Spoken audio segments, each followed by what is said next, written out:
Subscribe कीजिए आपके अपने YouTube channel education for CBSE को और बेल आइकन को दबाइए ऐसे ही वीडियोस देखने के लिए।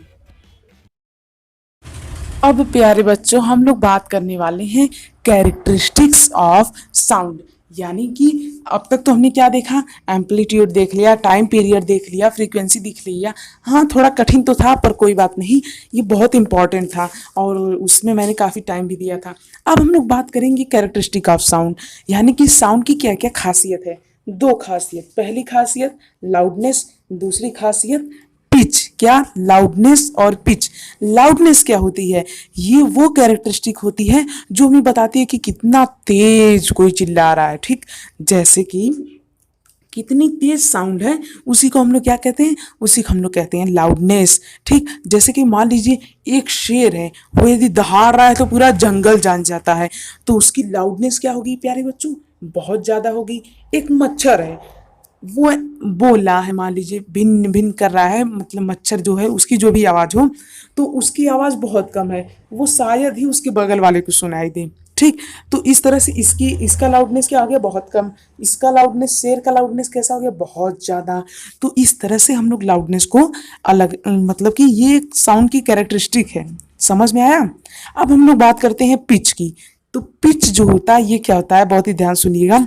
The frequency of vibration determines the shrillness और पिच ऑफ द साउंड। यानी कि फ्रीक्वेंसी जिसकी ज़्यादा होगी उसका पिच भी ज़्यादा होगा। मतलब फ्रीक्वेंसी क्या होती है प्यारे बच्चों? क्या होती है? एक सेकेंड में कितना वाइब्रेशन हुआ उसी को हम लोग कहते हैं फ्रीक्वेंसी। अब जिसकी फ्रीक्वेंसी ज़्यादा उसकी पिच भी ज़्यादा होती है। मतलब कोई भी अगर छोटा बच्चा है, ठीक, अब वो क्या करेगा? ए करेगा। अब कोई मॉस्किटो है, वो क्या है? बस बस करेगा। ठीक, तो जो दोनों का यदि हम लोग फ्रीक्वेंसी देखें तो बच्चे की फ्रीक्वेंसी हाई होगी, मॉस्किटो की फ्रीक्वेंसी कम होगी। क्यों? क्योंकि मॉस्किटो अब जो है वो जो मतलब जो भी उसकी आवाज़ है वो उससे कम बोल रहा है, और जो छोटा बच्चा है वो और तेज तेज चिल्ला चिल्ला के बोल रहा है। अब जैसे कि हम लोग बात कर लेते हैं शेर की दहाड़, तो इसकी पिच कम है। क्यों पिच कम है? क्योंकि इसकी फ्रीक्वेंसी कम है। कैसे कम है? जैसे मान लीजिए मैं बोल रहा हूँ, अब देखिए मैं अब दो तरीके से बोलूँगा, मेरी दोनों आवाज़ों को सुनिएगा और बताइए आप लोग क्या कर रहे हैं। और मुझे उम्मीद है आप लोग बढ़िया होंगे। और बताइए क्या कर रहे हैं आप लोग? मुझे उम्मीद है आप लोग बढ़िया होंगे। अब मैंने ये जो दोनों वाक्य बोले, पहला मैं काफ़ी तेज तेज बोल रहा था तो उसमें मेरी फ्रीक्वेंसी क्या थी? हाई थी। दूसरे में मेरी फ्रीक्वेंसी काफ़ी कम थी। क्यों? क्योंकि उसमें मैं धीमे धीमे बोल रहा था, जैसे इस समय बोल रहा हूँ। तो इस तरह से इसकी पिच हो गई हाई, इसकी पिच हो गई कम। और कुछ एग्जाम्पल ले सकते हैं आप लोग, जैसे कि मान लीजिए हमारे घर में जो हाउस फ्लाई है उसकी भी फ्रीक्वेंसी बहुत ज़्यादा होती है। क्यों? ऐसे करती बिज बिज बिज, और हम लोग क्या है, क्यों बिज बिज कर रही हो? तो इस तरह से हम लोग की फ्रीक्वेंसी कम है, यानी कि हम लोग की पिच कम है। तो पिच ज़्यादा करने की कंडीशन क्या है? फ्रीक्वेंसी ज़्यादा रहनी चाहिए। पिच कम होने की कंडीशन क्या है? फ्रीक्वेंसी कम रहनी चाहिए। फ्रीक्वेंसी क्या होती है? एक सेकेंड में कितनी बार वाइब्रेट हुई कोई चीज़ उसी को हम लोग कहते हैं फ्रीक्वेंसी। अब हम लोग बात करते हैं ऑडिबल एंड इनऑडिबल साउंड। जिस साउंड को हम लोग अपने कान से सुन सकते हैं उसे कहते हैं ऑडिबल साउंड, जिसे हम लोग नहीं सुन सकते उसे कहते हैं इनऑडिबल साउंड। अब आप लोग कहेंगे ये क्या, सुन सकते नहीं सुन सकते? हाँ, जो साउंड होती है, ध्यान से नोट कीजिएगा, 20 हर्ट्ज से लेके 20 किलो हर्ट, यानी 20 हर्ट से लेके 20 किलो हर्ट तक का जो साउंड होता है इसे हम लोग कहते हैं ऑडिबल साउंड। क्यों? क्योंकि हम लोग इसी साउंड को सुन सकते हैं, और इनसे अगर इनके आसपास हुई, मतलब या तो 20 से कम हो गई या तो 20,000 से ज़्यादा हो गई, तो उसे हम लोग नहीं सुन सकते हैं। ठीक, क्लियर है? अब हम लोग बात करते हैं नॉइज एंड म्यूजिक।